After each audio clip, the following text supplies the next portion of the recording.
Hello everyone, and welcome to the Narcissistic Abuse Recovery Care Network. I'm Dean, the host of this channel, and also the host of the Unmasking the Narcissist channel. And I'll be taking you on a journey through narcissism, understanding the narcissist, and understanding all of the narcissist-related disorders. Today I'm going to be presenting to you episode 100 in my series, so this is kind of a big deal for me. It's the 100th episode in the N.A.R.C.N Network series. And the title of the 100th episode is, How Did I Fall for a Narcissist? Well, this is an interesting thing because all narcissistic victims think about this at one particular time. And of course, the first thing we think to ourselves is probably more like, how was I stupid enough to fall for a narcissist? But the reality is you weren't stupid at all. It has nothing to do with being stupid. It has nothing to do with being naive. It has nothing to do with any of those things. You were out there looking for love, probably. I'm saying looking for love. You could have been looking just for a relationship of some other nature, but we'll say love in this instance. And here came the narcissist sauntering along here with their ideas about how to, manipulate people and how to get people to give them attention and do all those other things that narcissists require. And they saw you, this person who was trying to find love, this person who was outgoing, this person who was empathic, this person who wanted to give of themselves to other people, this person who wanted to be helpful, this person who, sought to have some other individual love them for what they had to offer. This narcissist saw these things, they saw these things in you. And they went, hey, that's what I want, except that they didn't want your love. They didn't want these other things. What they wanted was your undivided attention. What they wanted was you to be completely subservient to them. What they wanted is you to become part of their fuel matrix or their attention matrix that they have, that they require. They wanted to get whatever things they could off of you. Perhaps you were giving with them in some ways financially, giving with them of your time, giving with them of your love. They saw all these things in you and went, this is everything that I need. This is all the stuff that I need to feed my narcissistic mind.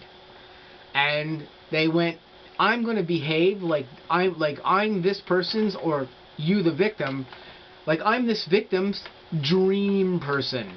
So at that point, they put on their little, theatrical thing that they do, and they started to groom you, and they started to let you see a mirror of yourself in them. They liked all the things that you liked. They ate the same food. They wanted to go do the same things. They wanted to, they wanted to listen to the same music or enjoy the same music as you. They wanted to present to you, or try to present to you, an image of yourself. Because this is what narcissists do. They're painting a picture to you of what you are. You look at them and go, oh my God, this person likes everything that I like. They like all the same stuff. They like to do the same stuff. They eat the same food. They watch the same movies. Oh my God, this person has meant for me. This is what the narcissist wants you to think. They're presenting a theatrical image in themselves of a mirror image of you, the victim. And this immediately draws you into that narcissist.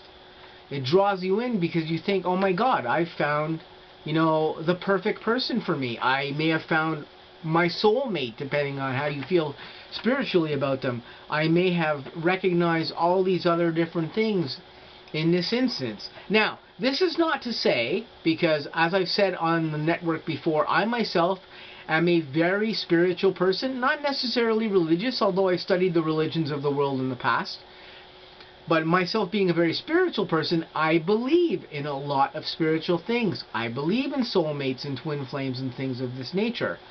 This does not mean that narcissist is grooming you, is trying to present that they are your soulmate or aren't your soulmate at this particular instance. There are instances that exist, depending on what you believe in spiritual things, where people have had narcissists in their lives And they may have looked at this person as being their soulmate in this way. That's not to say that that narcissist is or isn't that person's soulmate, but they are a narcissist nonetheless. And that person may have to deal with that person being a soulmate, but also being a narcissist. But by comparison as well here too, the narcissist could be simply leading you to believe that they are your soulmate.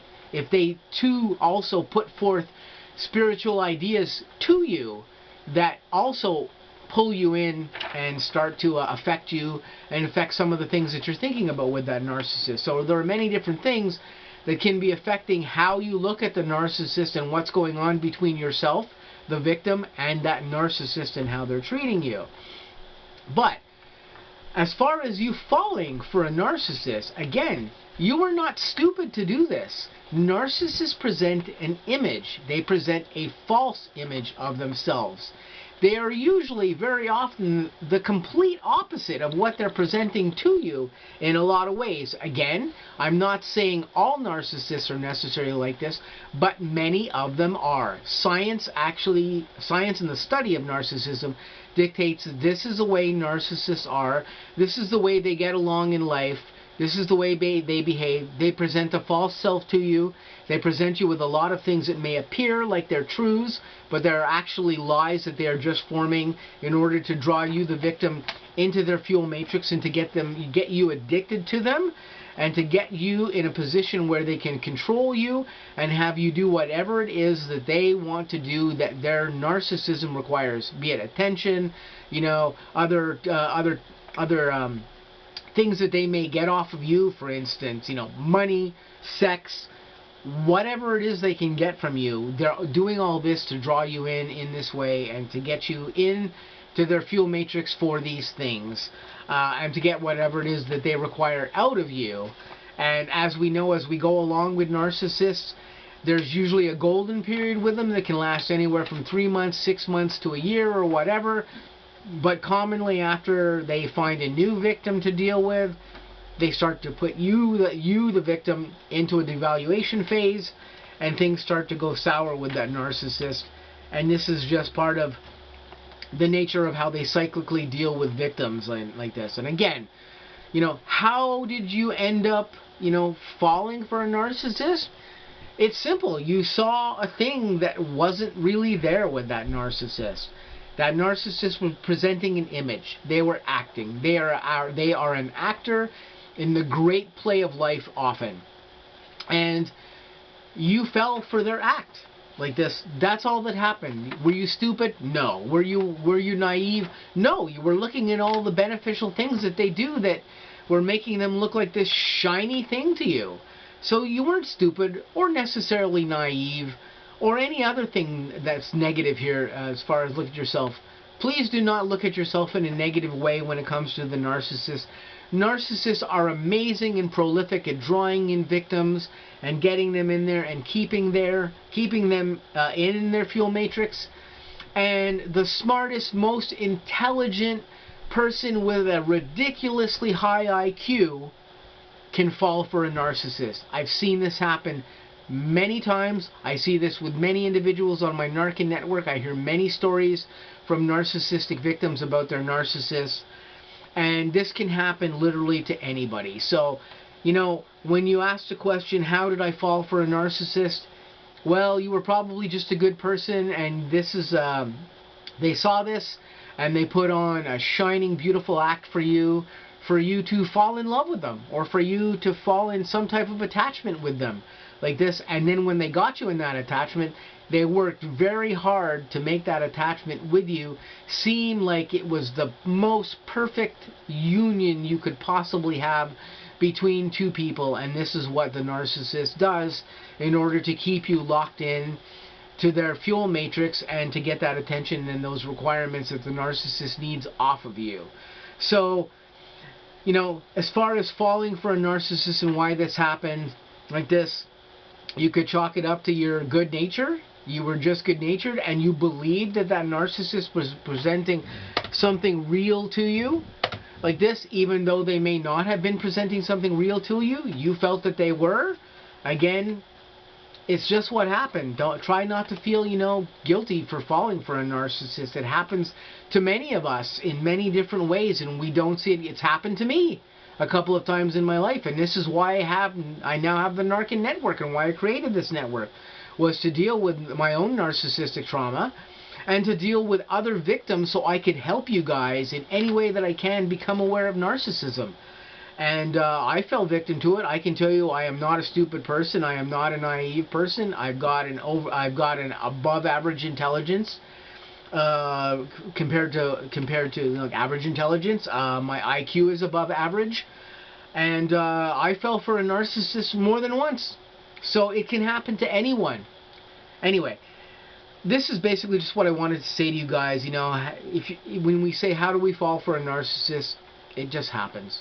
Narcissists are amazing at what they do in some ways, and sometimes you just can't tell that you're getting involved with a narcissist because you're not seeing that real person.